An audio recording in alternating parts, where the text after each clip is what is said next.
This is Project Truth Ministries. I'm Brian Scott Williams. Ladies and gentlemen, the Exodus story is one of the most important stories in all the Bible. Its importance is demonstrated in the fact that 79 times the Bible mentions to us that God is the one that brought us out of the land of Egypt. God's wrath is perfect and just. And finding all these connections between Revelation and the Exodus story just makes sense, especially with all these plagues and God's wrath being poured out. It's amazing the amount of matchups that we find with the Torah. Thank God for the Cochin Hebrew Revelation Scroll of Mysteries. We are now picking up with verse 10, and I hope you enjoy. All right, let's move on to verse 10. And it says, Then the fifth poured out his bowl on the throne of the beast and concealed it. So they gnawed their tongues in the face of despair. Now, to me, this makes sense. This is matching with thinking back to ancient Egypt and the 10 plagues. We have the ninth plague is darkness over the land of Egypt. And so, Pharaoh's throne is right there in Egypt. Pharaoh's throne is now under darkness. And of course, you have the fifth bowl here is his throne, the beast throne, is in darkness. Wow. That's a very good point, Brian. So now you can see that reflection from Exodus as well. And so certainly that means that the throne of the beast, wherever he is, wherever he's housed, he also will be seeing and experiencing this clearly because this is specifically upon the beast and his throne. And if he's sitting on his throne, that's his pride and joy. That's his sign of his power. And if it's concealed, when nobody can see it, you just lost your visual representation of all your power. Absolutely. All right, verse 11. And it says in the Cochin, what? It doesn't exist there. No. Well, let's just read the English in this case. I'll read the scriptures 2009. And they blasphemed the Elohim of heaven for their pains and their sores and did not repent for their works. Now, remember, I was pointing this out about how, blaspheming God's name just never made sense to me in the context of like what's happening to these people. I'm thinking like they're just focused on the beast. They're not looking to the God of this world. Why would they be cursing him? That acknowledging his existence would be a problem for them. But anyways, it just so happens the Cochin doesn't have this verse. It doesn't have it. That's right. So the very thing that you questioned before in the verse before, now it doesn't even exist in the Cochin, which is interesting. Makes it uniform. It does make it uniform. And that to me makes it a marker. It does make it a marker. Yeah. All right, moving on to Revelation 12, which is now verse 11 in the Cochin. It then says, Then the sixth poured out his bowl on the Euphrates River, so the river dried up and became a ruin for the kings of the east. So, I mean, if I'm looking at this verse, the Euphrates must be back important again. We know that it was dried up or parted earlier in the book of Revelation. Must have gained back its water again because you had the angels that were underneath. But we now see that it's probably playing a major role at this point. It's flowing with water again, and now it's getting dried up, and it's important. It's important to the kings of the east for whatever they're doing. It's back important. Also, keep in mind all of our mentionings and connections to the Tower of Babel. Think about the Euphrates and its location in Iraq. The Euphrates played a major role in the creation of all the cities that Nimrod had built and the consolidation of people in one location under one evil guy, that being Nimrod, the Euphrates made that possible. The ability to do that was all thanks to the Euphrates. Also, the significance of Abraham crossing over the Euphrates, coming out of a pagan multi-god system to then go on to worship the one true God. That's where we get the word Hebrew. It means to cross over. Abraham crossed over the Euphrates and left his former life behind. And so the Euphrates is very important to all of us, because if Abraham didn't do that, well, maybe things would be a lot different. I know there's a spiritual message in there for somebody. But I'm thinking back to, hey, we have another Exodus situation here where the Red Sea was parted and made dry land, and the Israelites walked over it. And then you also have the Jordan was parted and made dry land, and the Israelites walked over it. So still, we have another Exodus connection here with the parting and the dry land. We do. We do. And I think, Ryan, you've talked about this before, that the Euphrates is already dried up.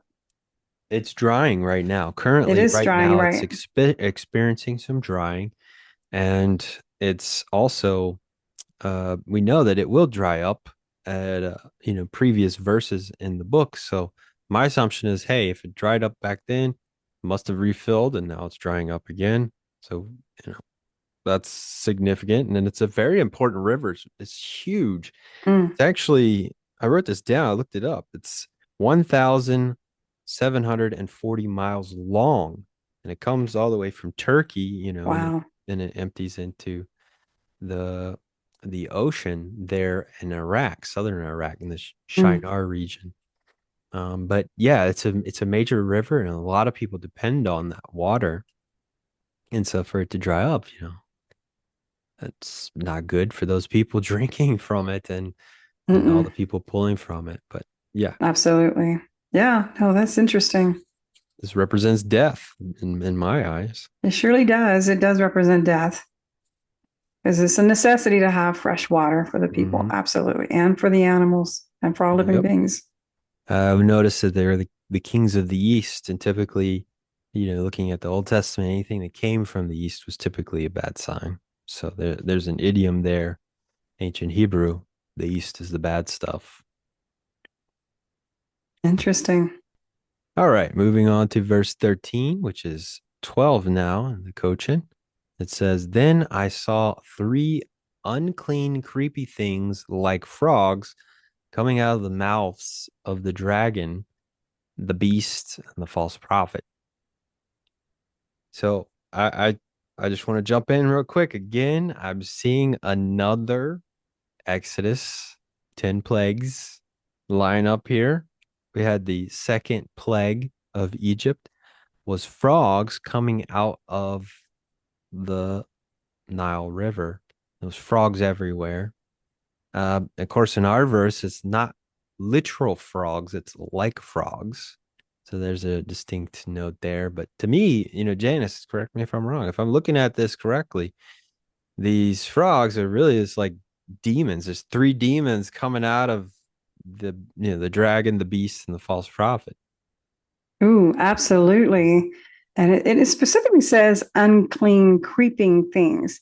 And the first thing I thought of is that things that are not to be partaken of, eaten. And of course, it could be, surely it is symbolic of these demonic things coming out of the mouths of the dragon, the beast, and the false prophet. Yeah. But of course, it's symbolically looking as those creeping things and frogs, which are unclean to eat.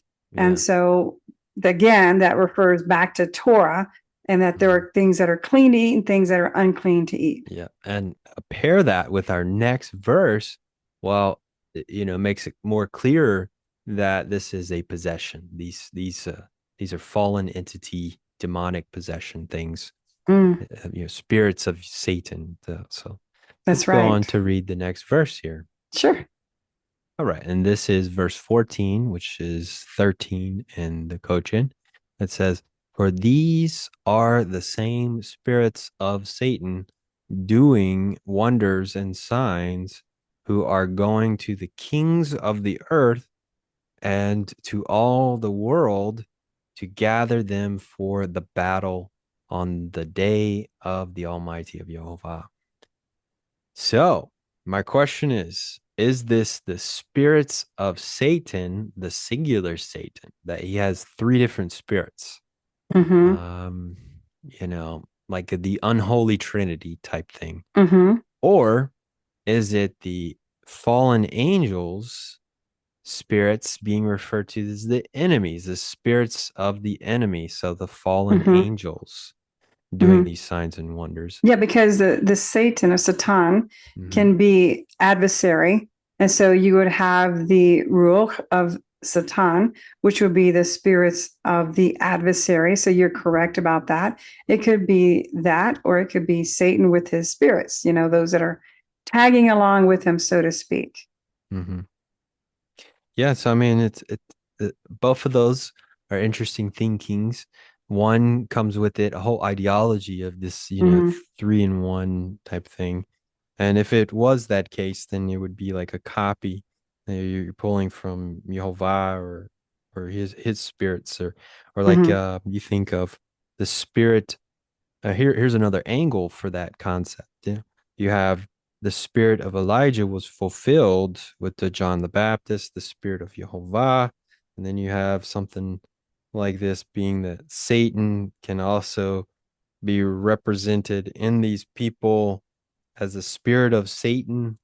I mean, I've just thrown out these different concepts, but I mean, to me, though, I'm going to go with the latter one that these are separate spirits of the enemies, which are Mm-hmm. the fallen angels. So that's And kind of where I land. And here's another thing to consider too.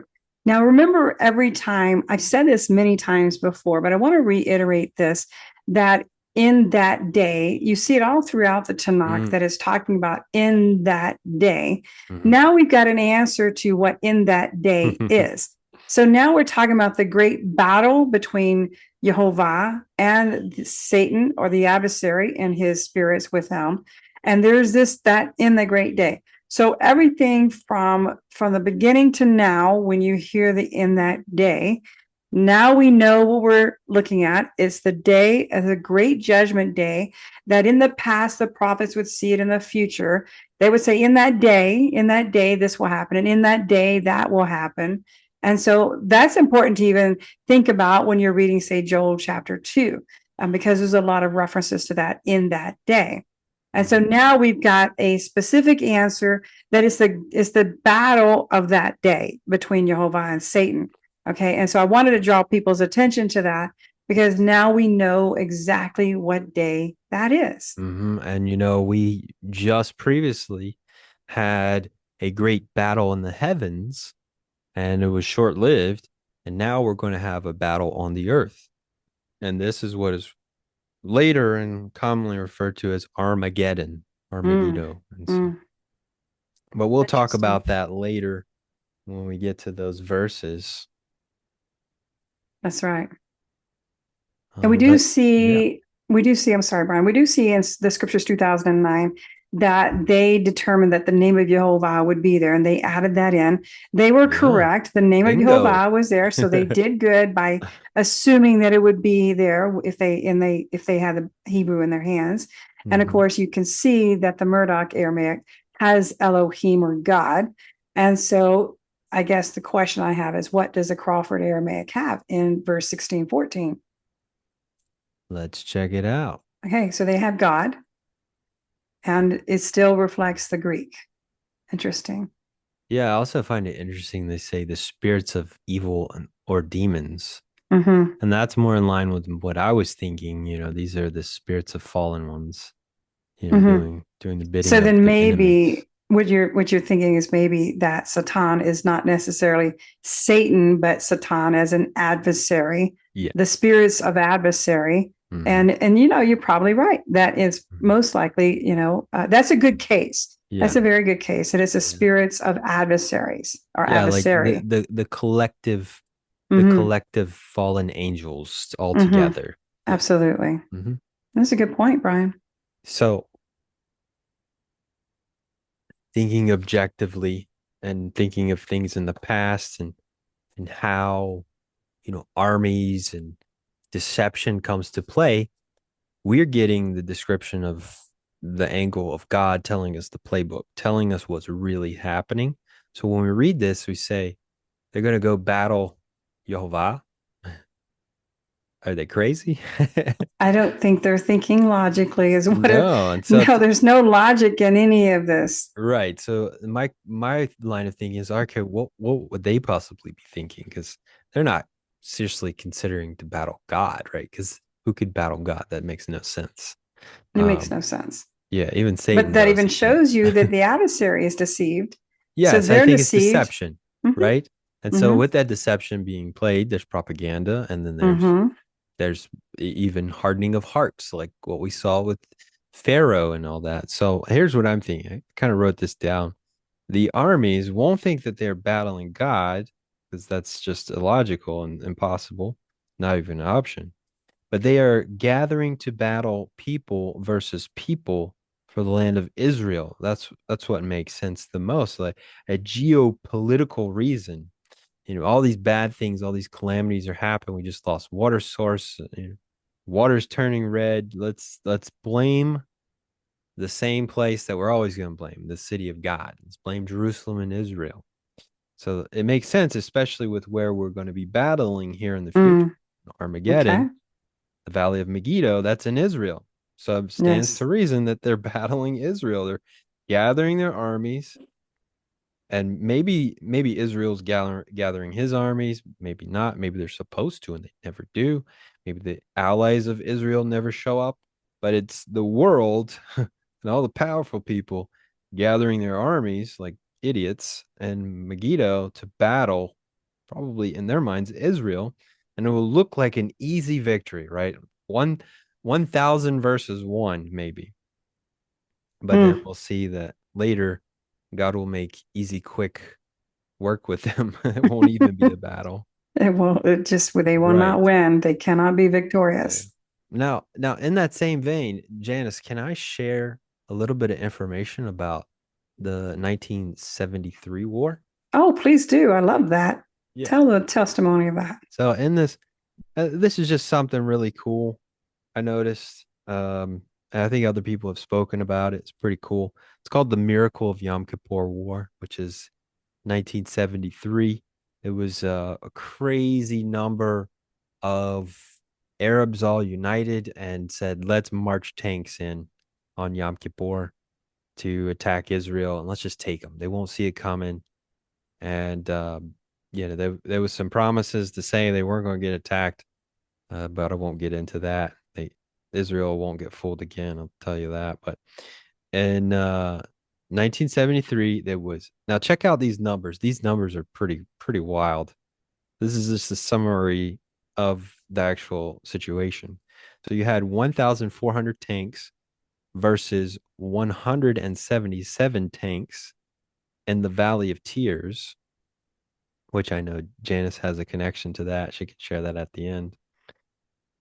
The Syrian 7th Division invaded Israel on the 7th day of the week, which was a Sabbath, Shabbat. In the 7th Hebrew month, the unit that stopped them was the 77th Battalion of the 7th Armor Brigade, and they fought for about 77 hours. And after about 77 hours, Israel was down to 7 tanks, in which they then experienced the Arabs retreating unexpectedly.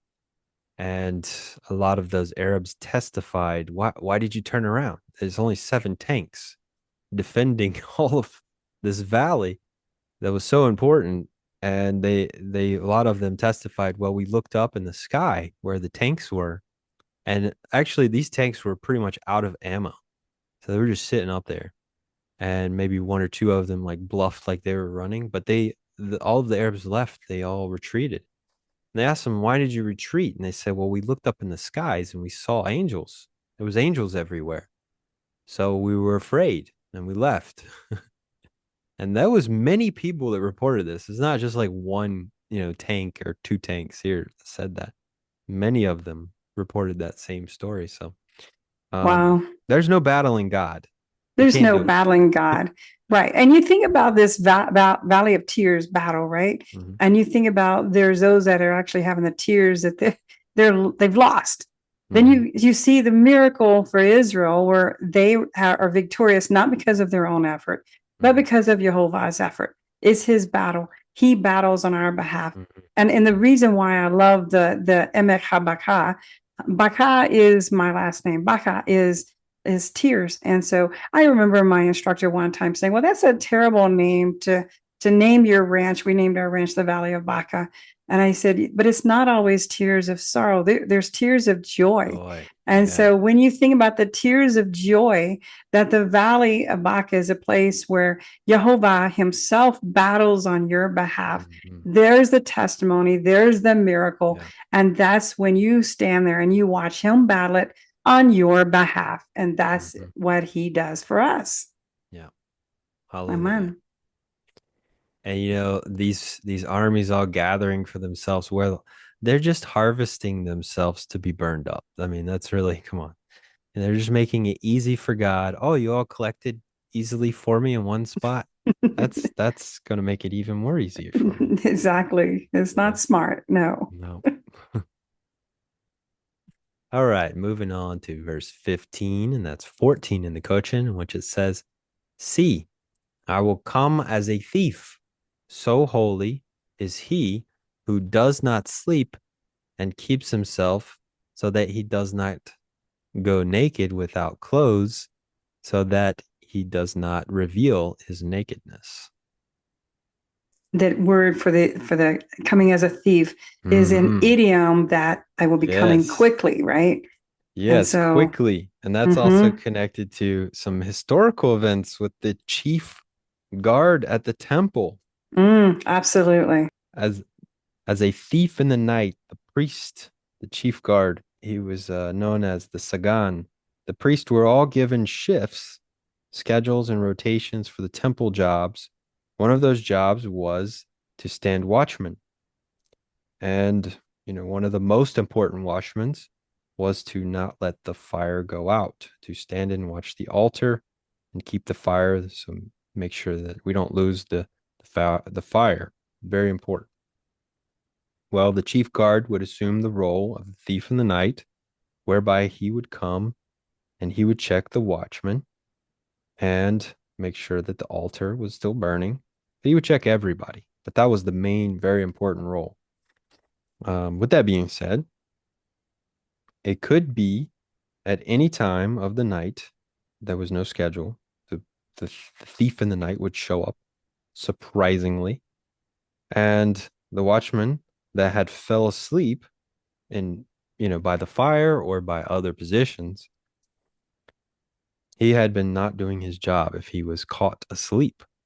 So one of the actions for a priest who fell asleep on the job is they would go to the fire. The chief guard would scoop or shovel with a brass bowl or sometimes a shovel, and they would pour hot coals on the edge of this priest's garments. And so the watchman would then wake up, and of course he's going to take off his clothes because, hey, your clothes are on fire. The priest that failed to do his job would then be kicked off the Temple Mount and to return home without his clothes because he had to strip naked because he was on fire. And so you can reference those verses and what we have here in Revelation 16, verse 15. You have a connection with Matthew 24, verse 44, Revelation 3:3, 1 Thessalonians 5, 1 through 10, 2 Peter chapter 3, verse 10, and Leviticus 6, 8 through 13. You can all study about the thief in the night role. Amen. You also have historical accounts for this with Josephus talking about the priestly roles and their processes. So This is an idiom like, don't It fall asleep, is. stay awake, do your job. Absolutely, because we are a kingdom of priests and a holy nation. And so we have a responsibility to do our role and our part. Every one of us has a part to play to reach out to others, to minister to others, to stay awake, to stay alert, to warn others of what we see and what we know. And because we will all be shown something in part. And so this is what we're supposed to be staying on our toes as a people. And we should not ever be falling asleep, so to speak, even metaphorically, meaning that asleep to the world, such as, hey, I'm not going to worry about this anymore. I'm just going to go about my day. And I'm not going to worry about what's going on in the world when, you have this discussion of things going on in Israel. If they do, say, the offering of the red heifer, for example, and which is says that it may happen at Passover. If it does, and so this is something that we just can't ignore it and say it will disappear and go away. And in fact, we should be on our toes and say, guys, we need to pay attention, at least instruct people that every year we look for these things and we be watchful and teach people how to be alert and to study the scripture so that we know what to be watchful for. Yeah, and we got to be spreading the gospel and bearing fruit and teaching people about the commandments, and we got to be spreading love and loving your neighbor and loving God and Absolutely. teaching others how to do that and waking them Absolutely. up. They don't even know about the Bible, they don't even know about God. How are they supposed to, know what to do when all these things start getting worse, like we read in Revelation? Are you doing your job and sharing the gospel? Absolutely. That That is is a the part about responsibility. staying awake here, not falling asleep. Fall asleep is like, I'm not going to worry about. I'm not going to tell people about Jesus who really need it. You got to tell everybody. You got to tell everybody about Yeshua. I agree with That's that. right. I think we should. I know we should. Yep. Absolutely. All right. Now taking us to verse 16, that's 15 in the Cochin, and it says, and he gathered them in one place called in Hebrew tongue Har Magidon. And in the Hebrew, Har is hill or mountain. And the meaning for Megiddo is invading, instrument, or place of exposure. And so that's very fitting for the situation because they're all gathered there for God to, basically wipe them out. And they're on the hill or mountain of invading, instrument, or place of exposure. Well, they're very exposed. They are very exposed. So, to give you some more history on this valley right there by Har Megiddo, you could go there today in Israel. It's a small hill that sits up. It used to have a fort on it. That fort has been destroyed many, many, many times over and over. Solomon used to have a little military outpost on that hill, and he kept um, chariots and horses there. And this valley that surrounds this little small hill is ginormous. It's so big. It takes forever to drive through it. And it's a very historic valley. In fact, Nazareth kind of overlooks this valley. So where Yeshua was living, he would have looked down in this valley his whole life, living in Nazareth, when he was there. But this valley is the Jezreel Valley. It is the most fought over land in the history of the world. There are 34 known major battles taking place in this valley. The first recorded was the Egyptians with the Pharaoh Thutmose III. He beat the Canaanites in this valley. Napoleon fought the Ottomans in 1799 in this valley. 1918, the British and the Germans and the Ottomans all fought in World War I. And then the last battle was the battle that we talked about before, 1973, with the Arab invasion. And so this field, which is basically now a bunch of farmland, driving through it, it's just they're growing crops in this giant field. It is huge. It is so big. And, if if I owned any piece of that land, I would just be digging up artifacts to my heart's content. There's so much that can be found in that valley. Yep. I always say you're an archaeologist in the making. Yeah. Notice in the Cochin it says Megiddo. That is a bit strange. I thought the Hebrew said Megiddo. Well, I did some investigating, and it turns out we found another marker. We have another matchup with Zechariah. Zechariah 12, verse 11. They also refer to the small tell in Jezreel Valley as Megiddo, which is super awesome to find. Also, I saw just a few days ago that at Megiddo, that little hill where there's a fort city, they found some new biblical evidence, some more archaeology to support what the Bible says and what happened there at Megiddo. They found some pottery that confirms that the Egyptians and the Greeks took over that Megiddo, that tell, and then held it for a short period of time. And it's very unique type of pottery, which confirms the story that King Joash, one of the last kings of the tribe of Judah, was killed. And it says that he was killed at Megiddo. And it was Pharaoh Necho II who was the one that killed Joash. They went to meet each other and he ended up just killing him. And you can find that in 2 Kings chapter 23, verse 29. And here the Bible comes alive with the archaeology that they're finding. It's truly amazing stuff. Megiddo plays such a major, important role in the past and obviously in the future. The Valley Megiddo, the Armageddon, where the armies are going to gather. It's truly, wow, truly amazing stuff.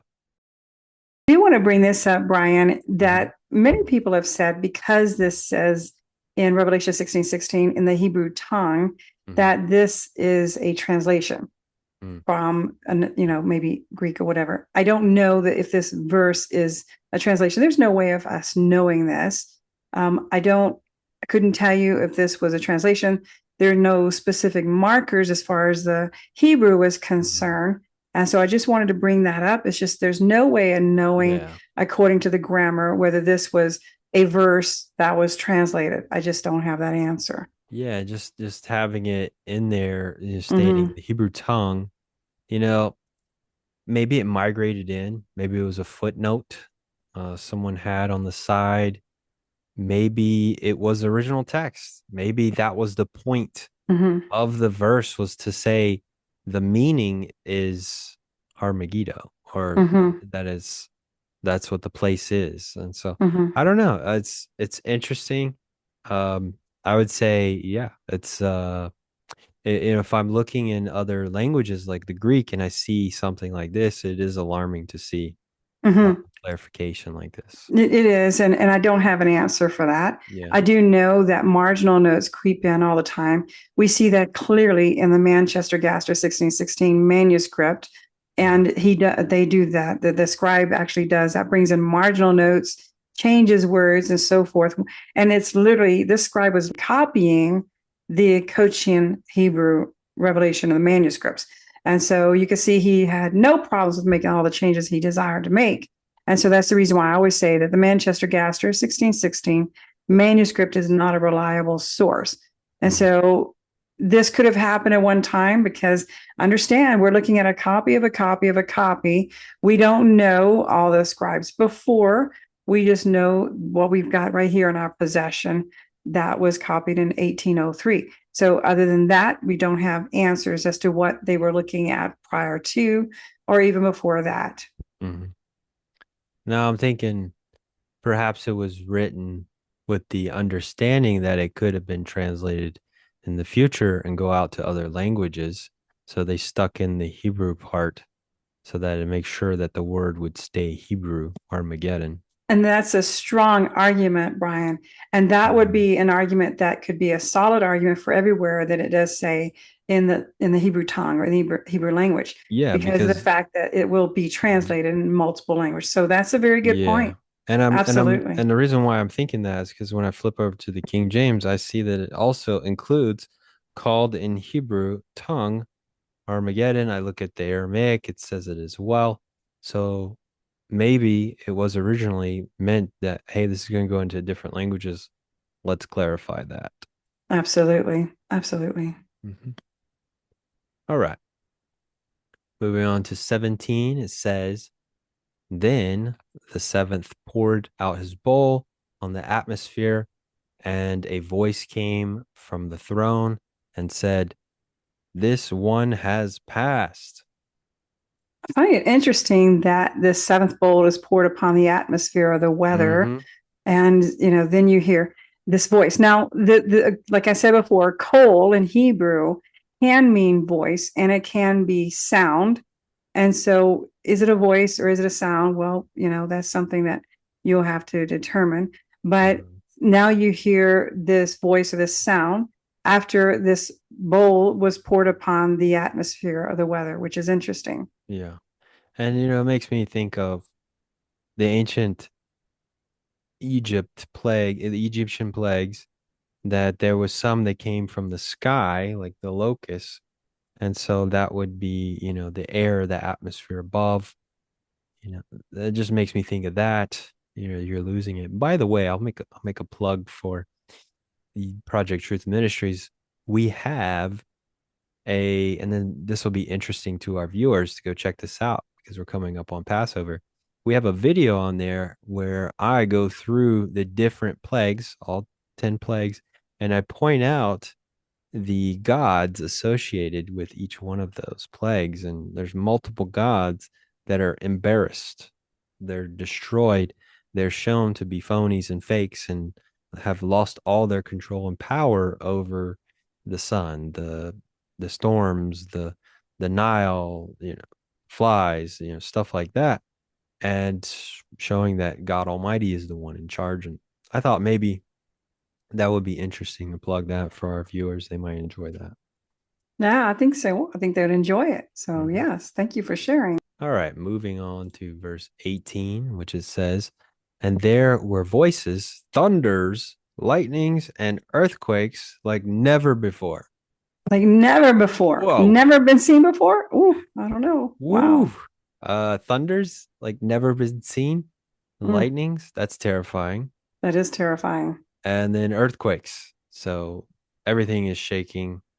That's right. Perhaps the whole planet is shaking. So everything is shaking. There's these. Now, is Mhm. it really kolot? Is it really voices or is it really sounds? I don't know. But this is interesting that we've got these sounds or these voices and thunders and lightnings because the atmosphere, the weather has been affected. We can see the weather being affected because of the lightnings and the thunders. And then Mhm. we can see that the air itself, whatever, is now somehow affecting with the earthquakes. So that's going to be Mhm. interesting to see that. Yeah, I mean, I let me plug a little weather anomaly. When I was in college, I took a weather and climate class, and the stuff you learn when you go deeper into stuff, you're like, oh wow, I guess they are lying to us. But you learn that the sun is pretty much the main driver of all weather, atmosphere, clouds, and thunder and lightning and rain. Majority of it is coming from the sun. The sun influences all of our weather, people. And, we just read previous chapters, the sun is going to intensify and scorch the earth. Well, that's going to affect the storms, which we see here in verse 18. Thunders and lightning like you've never seen before. Mm-mm-mm. That's terrifying. It is terrifying. Yeah. Absolutely. Now, I want to share what I see in the King James, and let me finish off. So we'll pick up halfway through it.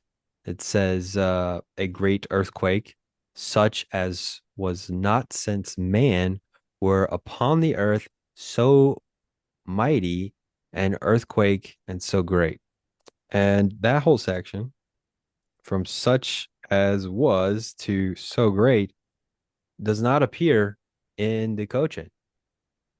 It seems to be added, and it's a lot of extra words, and Mm-hmm. I mean, it still grabs at a true statement. This is a mighty earthquake, these mighty earthquakes, Mm-hmm. but you're just repeating yourself. It seems to be a sentence explaining things or describing things in more detail, and perhaps was not necessarily required to do so because we've got something that's really dreadful happening with these sounds and thunders and lightnings. And so we really didn't necessarily need that addition to say it's really an ugly situation. It's what we would call wordy. It is wordy. It is very wordy. Yep. All right, let's move on. Verse 19, and this is 18 in the Cochin. And it says, thus the great city became three parts, and the city of the nations fell.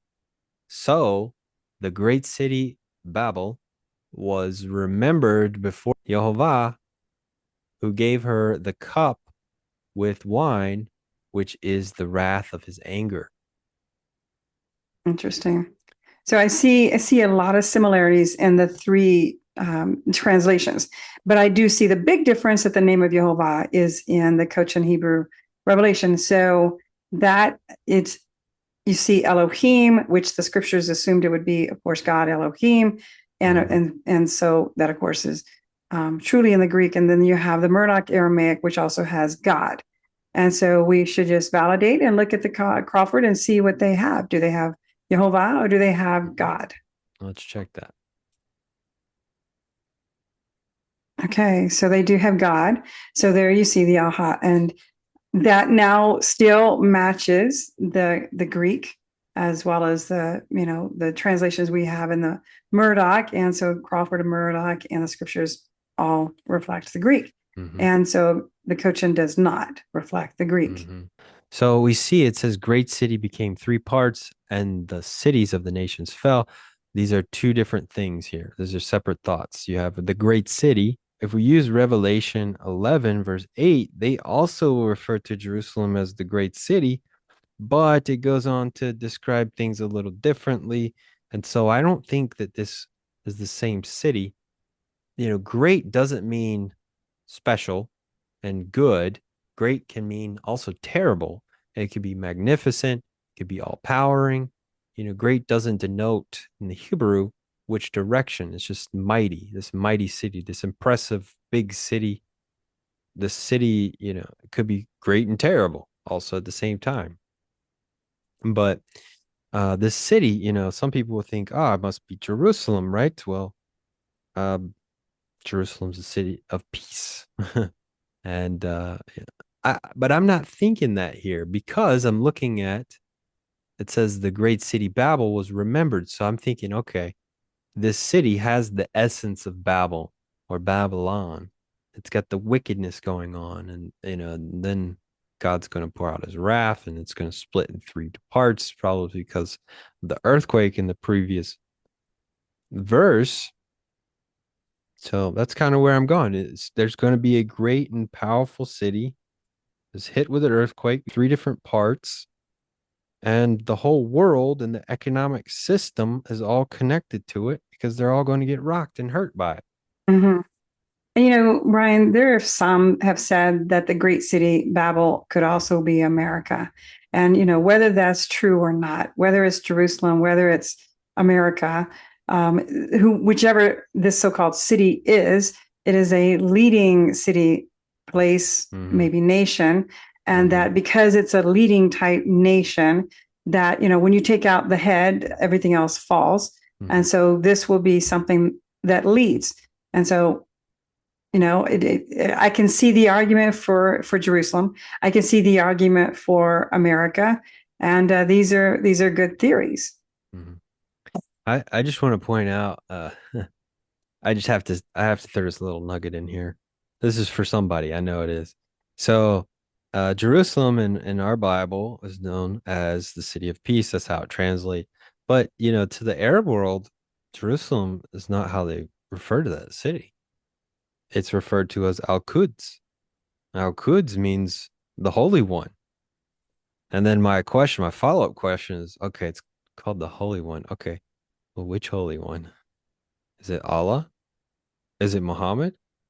Is it the Mahdi, the Islamic Messiah figure of the future?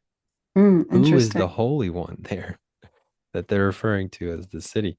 Wow. I just want to throw that little nugget out there. Okay. So that's for Yeah. somebody. Interesting. Yeah.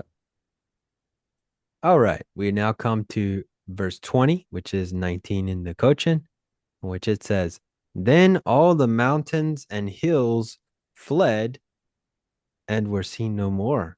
Ooh, that ain't good. No, it's not good. And then when you look at the grammar, you do see the differences that the Scroll of Mysteries has mountains and hills that fled versus the Greek to Mhm. English. The Scriptures 2009 says that We island. have a We do have a difference. big difference. And of course, the Aramaic Murdoch says island as well. And so the question I have, which was the biggest difference we have, is what does the Crawford say? Okay. Let's check the Crawford. It says every island fled and mountain not were they found or finding. Interesting. So they do So island and mountain, yes, and just then of like course the English and they the do. Greek. So, to me, I'm thinking about this. I'm thinking, okay, where have I seen this before? Because I need to pair this up to the Old Testament, right? Because that's how this works. That's right. John is a Hebrew. He knows the Torah and to pair ups and types and shadows that match. This is how we form markers also, connecting things to the plagues of Egypt, which we saw throughout this chapter. But I'm looking at this and I'm thinking, okay, mountains and hills. Where did I see this before? Oh, yeah, Noah's flood. It says that valleys rose and mountains fell. Okay, so mountains fell. That everything was shifted around and we lost some mountains and hills. Well, right here we have mountains and hills fled. They fell Oh, down. They disappeared. wow. Hmm. Well, that's a good pairing up, Brian. I've not seen that before. So good eye opener. Yeah, thank you. But yeah, I mean, islands, okay, some islands are, formed by mountains and some aren't. So interesting that we have a difference here. I think We mountains and do. hills makes more sense and is more uniform. All right, bringing us to the last verse that is 21 in the English and it is 20 in the Cochin, in which it says, And great hail fell upon man from the heavens. They cursed Jehovah because the plague of hail. My goodness. Now we've got hail coming from Jehovah himself Mhm. upon the earth. And so upon man from the heavens. So interesting. We now Let's see see. them cursing Jehovah. They're cursing God. They're mad at God because of all this weather anomalies, like Mm, hail falling down and all the other things that happened before that. Now they're mad and angry at God. that's right. That's right. And it's interesting that it says great hail fell upon man from the heavens, and we don't have any description of the size of the hail or how fast it's coming or anything Hmm. like that. But if we flip over to the King James, we're going to see something a little different, Okay. in which it says, And there fell upon man a great hail out of heaven. Well, that's pretty much the same. Every stone about the weight of a talent, and men blaspheme God because of the plague of hail, for the plague thereof was exceedingly great. So what we have is the addition of every stone was about the weight of a talent, and then the extra part that's also in here that seems to be added, for the plague thereof was exceedingly great. We don't have both of those little parts Interesting. in ours. Ours Wow. is sweet and simple and short and compact, Hmm. and it And they've appears there's added to some it. some Mm. well, I don't know if you call it exaggeration because it's supposed to be great hail, so it's probably Hmm. big, But it almost seems like you have the mindset of, well, let me describe how big it is. Mm-hmm. And so the Aramaic, the Murdoch, it also has, let's see, yes, it does. It says it has the weight of a talent. Clearly, we don't have it in the Cochin. And to go further with this hail, we have a pair up again with the 10 plagues of Egypt. If you remember, hail was the seventh plague. Yes. If I were to give a heading for this chapter, I would say matches the plagues of Egypt. I mean, that's what jumps out to me. There's a lot Absolutely. of overlap here. God doing the same things.